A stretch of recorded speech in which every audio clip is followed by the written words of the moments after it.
Hello. Hi, is that Emma? Hi, Howard. How you doing? Hi. Good, thank you. Welcome to Camden Town Radio. Thank you for having me. You're welcome, yes. It's great to have you on this show, Emma, and you're with the band Emma and the Sound. Yeah, well, I've always been a singer-songwriter. I was a solo artist. I kind of, played around with various bands. I'd kind of come and go, but I had a very busy modelling career that used to kind of steal me an awful lot, so I was kind of dipping in and out of the industry. It wasn't to start with a full-time thing for me, but it was something like a magnet that always brought me back. I loved very much. Yeah.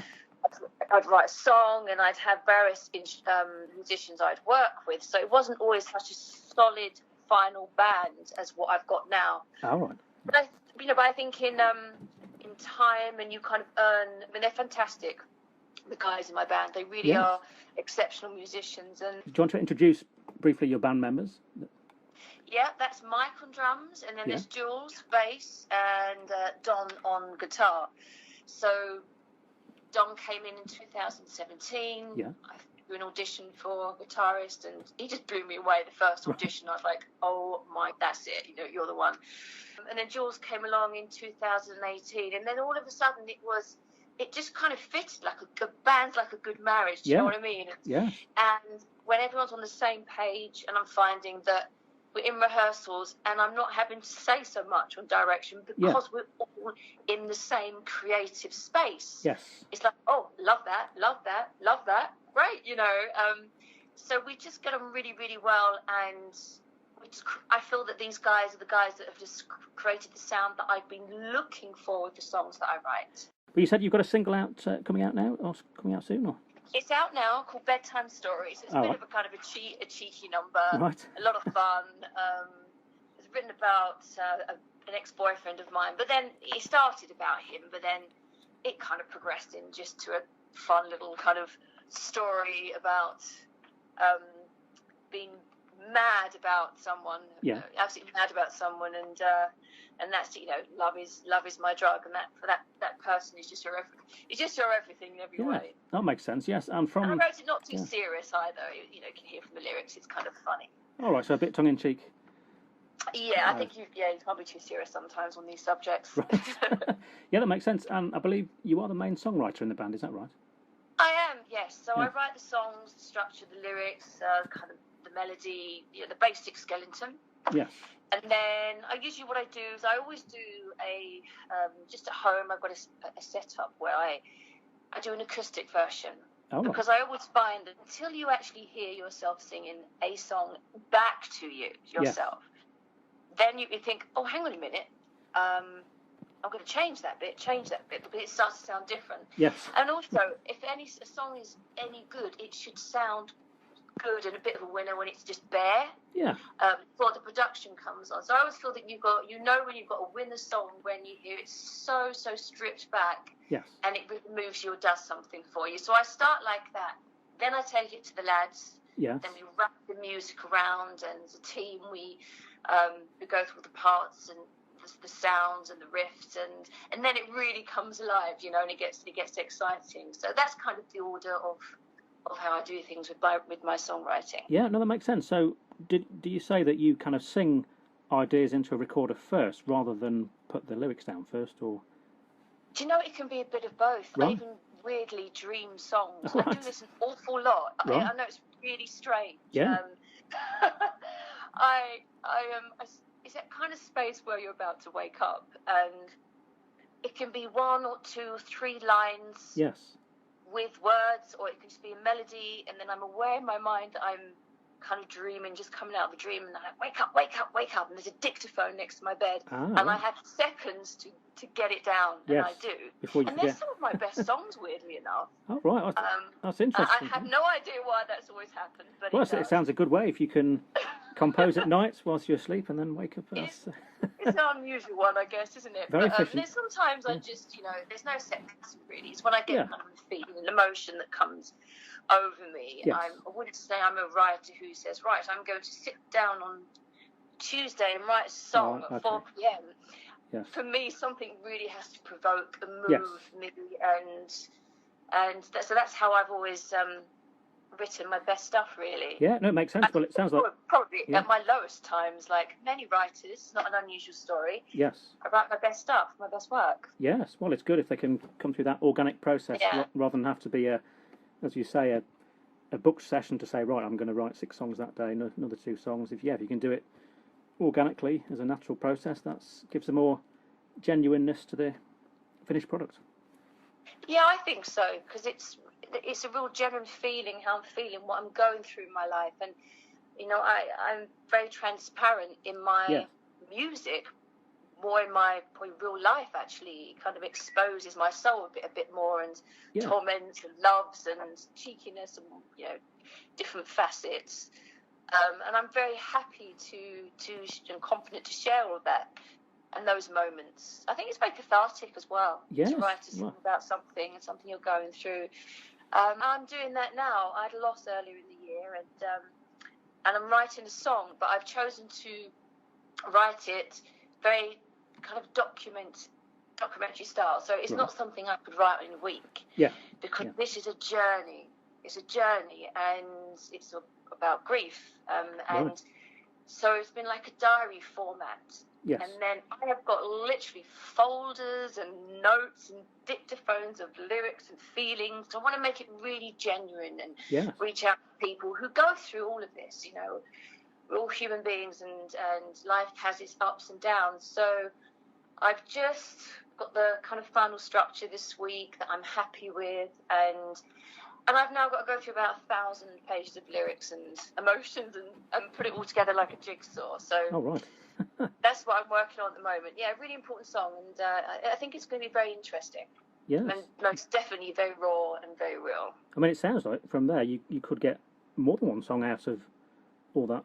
Could you? Or do you know what? I could. Yes. I could. Most definitely. I could probably get about 10 now. Yeah, maybe an album. I'm a bit overwhelmed where to start, to be honest. Like, oh, God. Well, they call it they call it a concept album, don't they? If you've got a theme, and then you could work the album. Yeah, that's a good idea. A good idea. Yeah, it just sounded how you were describing it. I thought, okay. Because normally when we have people on, they say they write one song in one way, but that sounds a very interesting process to go through. Get so much information down and then get a song out of that, then for it to be real and to really, really go through that genuine journey, which is something that takes many, many months, it can take longer. You can't write that in a week. Well, because you go through so many phases, different changes. That's right. So you are going to accumulate an awful lot of material. Yes. So it gets a bit complicated, but there's some good stuff there, so I'm quite excited about it. Yes, well, in talking of songwriting at night, you're not the only person to write when you're asleep, because I was listening to an interview by Paul McCartney the other day, and he was saying that's what he did with some of the Beatles songs. Really? I didn't know that. Yeah, no, he did. He said quite often, because people were asking him the same question, how do you write? And he said a similar thing, that some ideas came to him in a dream. I have a song called Black Lullaby that it started in a dream. Oh, right. That's an interesting song. That's going to be released at some point. Yeah. Yes. But there are times I sit down on the guitar, the piano, and I'm certainly not a guitarist like Don, who is just awesome. Yes. Oh, it's nice if you can, if you do have those instruments to help the writing of songs. Yeah, it's certainly. Yeah. Now I believe you're from quite a musical family. I am, yes. My father, he was in a band called the Small Faces in the 60s. He's a great dad. We work together, we write together. Yes, but that must be a good inspiration to have that sort of... Most definitely. I remember when I first started writing songs, and to be honest, I started writing, I can't even remember, coming out of the womb, literally. It's one of those things I was always creating. I was either painting something, writing poetry, or a song, whether it's any good or not. Yes. Invading dinner parties with my keyboard and my parents and singing a little number, and they weren't bad, funny enough, for my age. Yes. So we've always been really connected, Dad and I. I've always taken after my dad on the musical side, and we even went to the same drama school. Oh, right. Well, yeah. Was that in London? It's called East 15 Drama School. Oh, right, yes. It's been around for a long, long time. Yeah. Very strong method acting. Yes. It's a good school. So I'm definitely my father's daughter. Right. And, he's Jimmy, is that right? Jimmy, yeah. Jimmy Winston, yes. Jimmy Winston, yeah. Now, I've got here, he was born, you mentioned E15 there, he was born in Stratford, London. Yeah. In the East End. So were you also born in London, or what's your, where did you grow up? Well, I grew up in Essex mostly. Ah, right. Yeah, well, my parents, they have a place in Essex, but I've always lived between London, like Chelsea and Essex. Yes. Since a young age, because I became a model quite young, fashion model, and so I travelled the world. I got a place in London because of the castings. Oh, right. It was a lot easier, so I've always kind of been moving about a bit, which I quite like. Yes. You find inspiration from moving about and travelling about. Yes. Well, I think you may be the first model we've interviewed on the show, actually, so that's really that's a good first. But I've even acted in films, so right. I'm both. I'm a bit of a multi-artist, yeah. really, aren't I? That's good. But I love that. I think, to be honest, well, you don't need to be fixed to one thing, and No, one thing inspires the other. I find very much. You can do, yeah. But I had a really good modelling career. I travelled the world, did some fantastic shoots. Yeah. I worked with Lord Patrick Litchfield in Hong Kong. I was one of the Unipark models. That was amazing. I mean, incredible trip. Like 3 weeks in Hong Kong shooting, the most amazing places. It really was like, shooting a piece of art. And so they were incredible experiences, all positive. I never had any bad experiences, and I loved it. But my heart's always been waiting to get back into music in a serious way. But when, for some years, the modelling took over, it was lucrative, and it just kind of, it's a job. You've got to survive, and it was quite a fun one.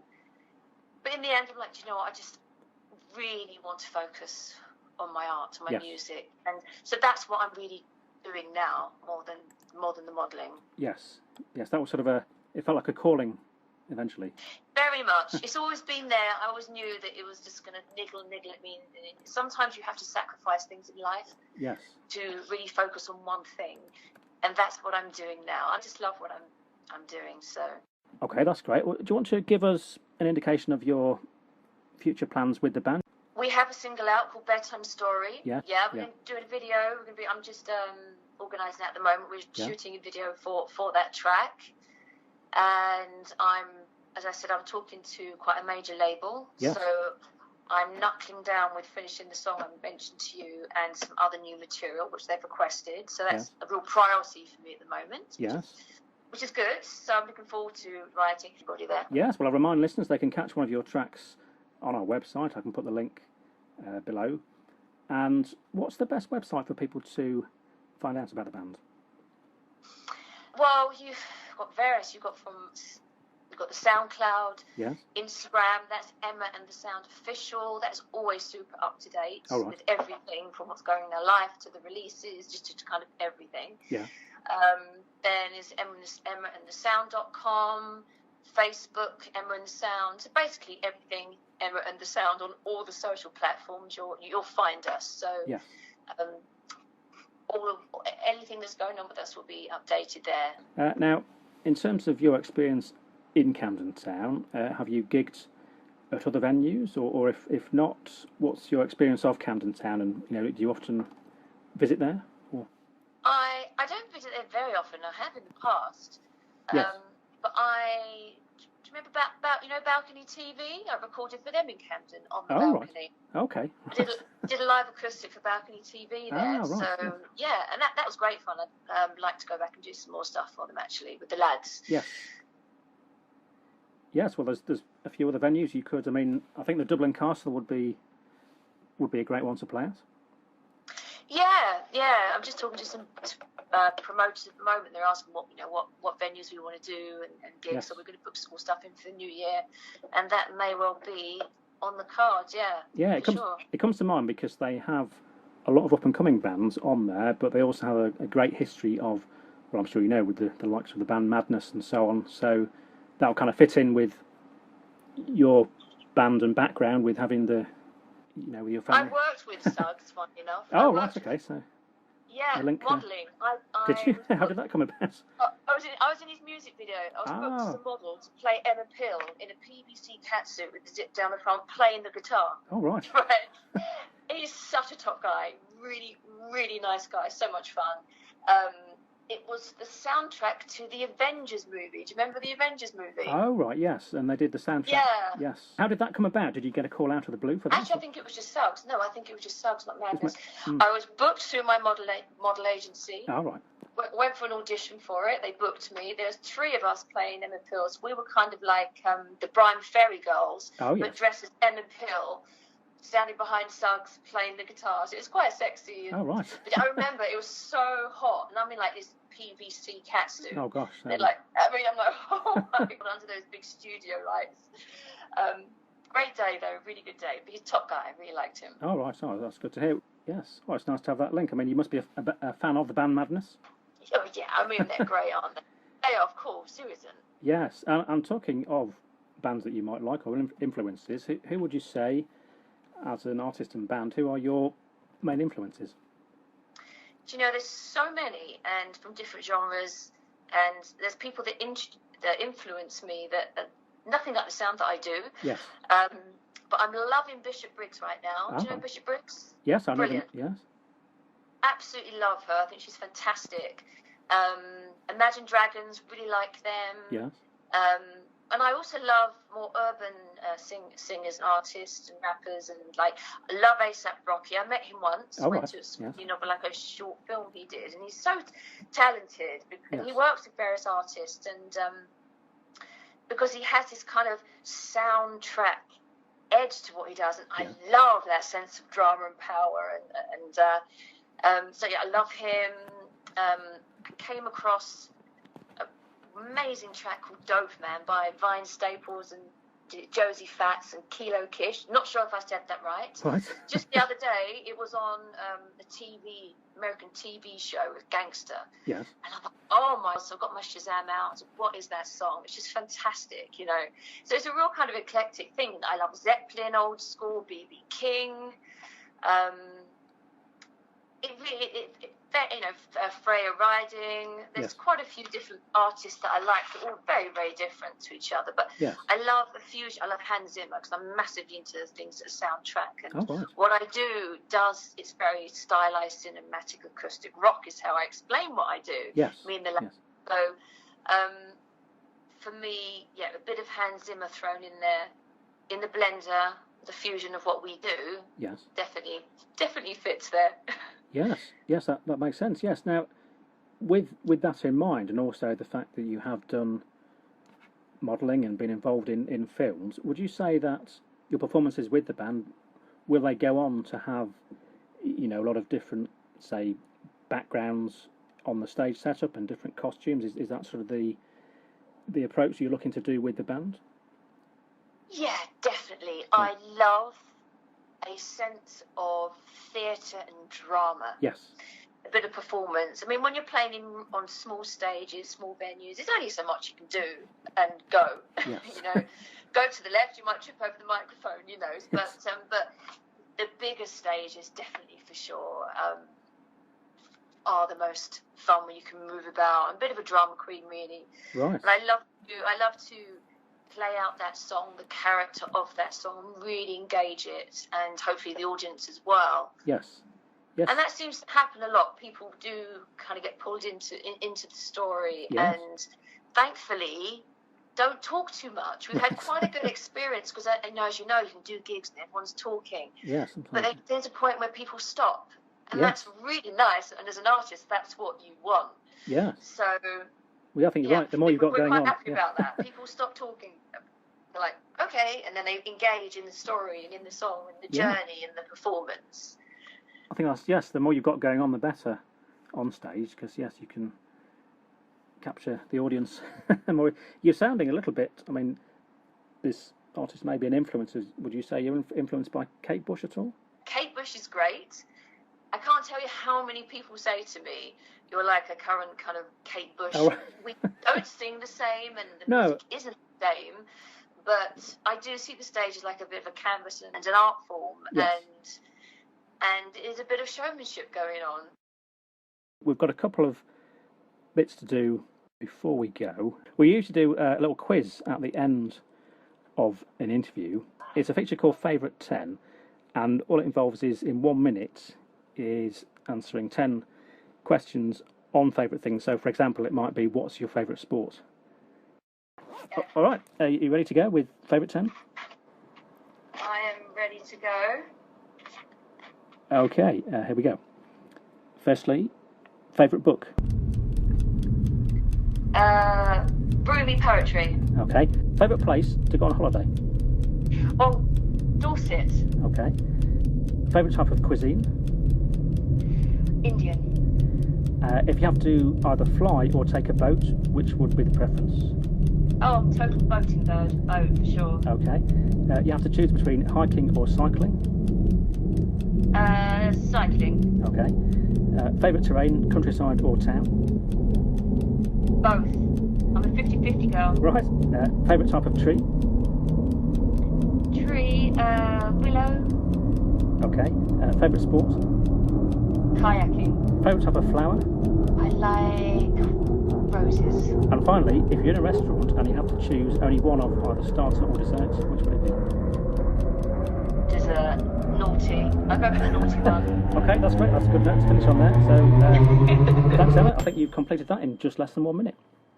Oh, there you go. Hey. So well done. Hi, this is Emma and the Sound on Camden Town Radio. We look forward to seeing you and meeting you guys, our up-and-coming gigs in the new year. Watch out for our video release that will again be in the new year for Bedtime Story, which is our single, out now on all digital platforms. Keep rocking.